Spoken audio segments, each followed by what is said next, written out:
Hi everyone, welcome back. And I'm glad to say we are starting a brand new book. Not exactly brand new, but one of my favorites. So I'm proud to present, drumroll please, Dory Fantasmagory. This is one of my favorite books from when I was growing up, so I'm excited to share it with you. But before we start the book, let's read the back. Dory's older brother and sister won't play with her. But that's okay, because Dory has other things to do. And lots of other friends who think she is fantastic. Well, that sounds like great friends. So, we are going to start Dory Fantasmagory by Abby Hanlon. She's got imagination. She's funny. She's brave. She's a dog. Nope, she's a girl. She's Dory. What a rascal. Dory Fantasmagory. Wait a minute.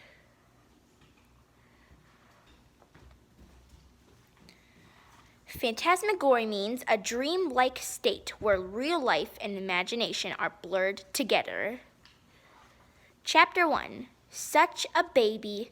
My name is Dory, but everyone calls me Rascal. This is my family. I am the little kid. Guess which one's Rascal?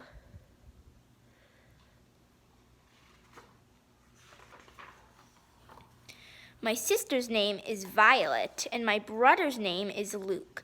Violet is the oldest. Violet and Luke never want to play with me. They say I'm a baby. Mom, Rascal is bothering us. What is she doing? Calls my mother.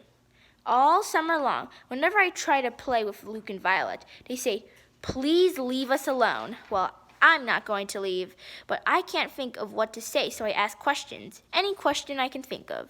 What does please mean? Why do we have armpits? How do they make plastic?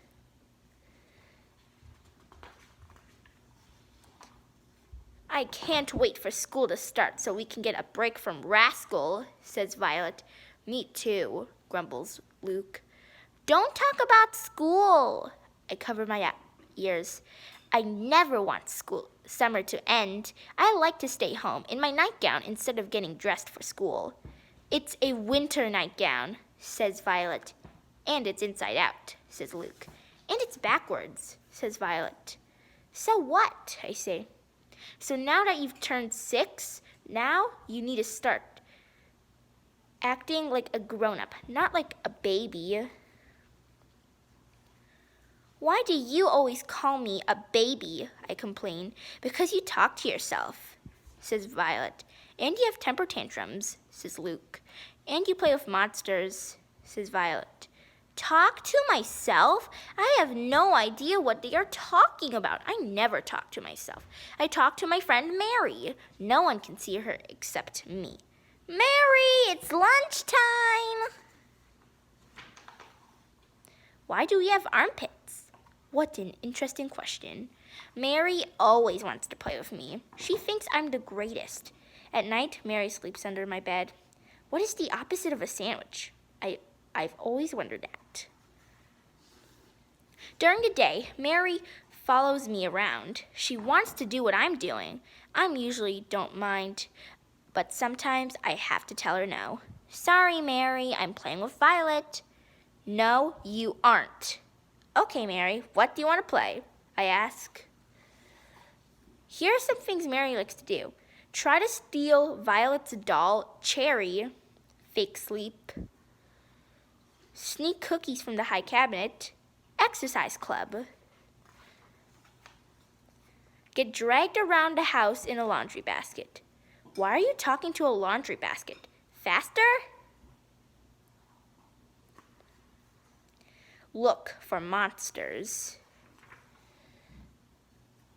Mary is my favorite, but my house is actually full of monsters. There's the toilet monster who comes into the bathroom if you sit on the toilet for too long. There's the ketchup monster, who makes weird noises when you squeeze the ketchup. There's also the laundry monster, the broken drawer monster, the vacuum monster, the upstairs hallway monster, the living room monster, and more. I try to warn Luke and Violet when I see one. Watch out, it's behind you. Ah, there's a monster in your underwear. Run, the vacuum monster's coming. But Luke and Violet don't appreciate it. Rascal is driving me crazy. Yeah, me too. What are we gonna do? Let's scare her back. I'll think of something. Think of something that will get her to stop acting like such a baby. I've got an idea. At dinner, Violet and Luke say they have something important to tell me. I follow them upstairs, skipping steps. I am so excited. What can it be? Violet lets me sit on her bed. Maybe she will let me play with Cherry. Very slowly, Violet asks me, Rascal, have you ever heard of someone named Mrs. Gobblecracker? I shook my head no. Well, Mrs. Gobblecracker is a robber and she steals baby girls, says Violet. And she's 507 years old and has very sharp teeth, says Luke. And well, says Violet, you're going to be really surprised when I tell you this. What? I say, I'm dying to know. She's been looking for you, she says quickly. Are you serious? I ask. Dead serious, she says. Mrs. Gobblecracker is looking for me? I ask in amazement. Shh, says Luke. She is so scary. You have to whisper when you say her name. Her name is this, Mrs. Gobblecracker.